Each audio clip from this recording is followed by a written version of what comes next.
Now my own thoughts on the Dæmons, one of the serials which fuses several things I wholly appreciate about classic Who. Firstly, an emphasis on visceral, practical effect creatures, puppets or costumes or makeup, and invading the pristine, mighty, deep past indifference to the ephemeral comfort of the rural English village. Secondly, an entry of the Third Doctor which, like many and many of the best ones, which regurgitates Nigel Kneale and Quatermass to dazzling, gripping effect. One of the most distinct and sinister usages of Roger Delgado's The Master, for certain. A reworking of history as we know it to incorporate a weird science fiction concept which, rather than dilute our own human history or beliefs in supernatural significance, only serve to make the universe more mysterious, frightening, stranger. Think the evil of the Daleks revealing these extraterrestrial incursions into Earth's scientific past, albeit very covertly there.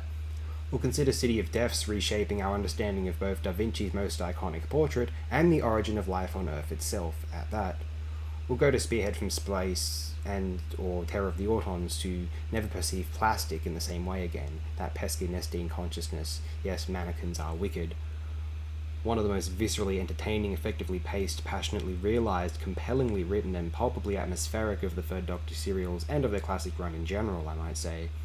Dæmons is a major classic, in the eyes of AOD's retrospective analysis, which combines facets of the Pertwee era which I consider endearing, reliance on one location, an eye-catching creature design prowling over the plot, an incorporation of traditional mythology of established imagery into a new sci-fi horror reimagining, and Pertwee's Third Doctor effortlessly explaining, though many are often quite confused indeed, the phenomena which appears so weird and alien to us, invoking Quatermass as a confident, brave superhero, the star of a primetime action show, which Doctor Who evolved into around this time.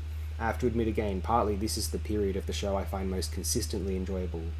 Yes, the gothic horror reached a zenith in the first 3 seasons of Baker's fourth, Hinchcliffe and Holmes, but that was only 3 years of Baker, whereas Pertwee's run consistently embodies many of the qualities which I described prior, qualities which were omnipresent in this title, The Dæmons, prior to it and beyond. I am very fond of Barry Letts' take on Doctor Who, the finest era aside or along with the lauded tenure of Philip Hinchcliffe. Next time, a serial which may have appeared lethally wounded by a couple of minor or major components upon the initial airing, but which has been transformed into a major Who masterpiece, one of the most definitive and entirely characteristic of the classic epoch. We all know or ought to know what that might be, yes.